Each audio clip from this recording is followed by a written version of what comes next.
Hi, I am Katty and I teach Alexander Technique and Nonviolent Communication.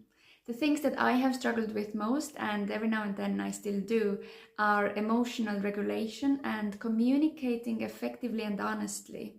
I found my solutions from these two methods, and I wish more people would benefit from them. Alexander Technique is a stress and injury management tool. It's an opportunity to learn how the mind and body are inseparable. It's for self-regulation and non-reactivity for higher quality of life. The benefits also include emotional and trauma healing. NVC is for living with needs awareness, for basic emotional hygiene and empathetic listening skills, for conflict resolution and harmony and authenticity that comes from better communication. Combining these two methods gives us an awareness for excellent self-care habits based on trust in our regulated and balanced body-minds.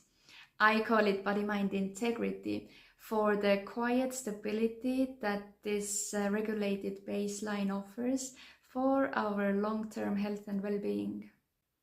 I work mainly with more complex nervous system issues such as chronic pain, ADHD, stroke, Parkinson's disease, depression, and anxiety. I am experienced in offering consistent empathetic support for this long-term healing process. There is so much to say, but one way to start the process is to look around on my website or book a free 20-minute consultation call for personalized advice.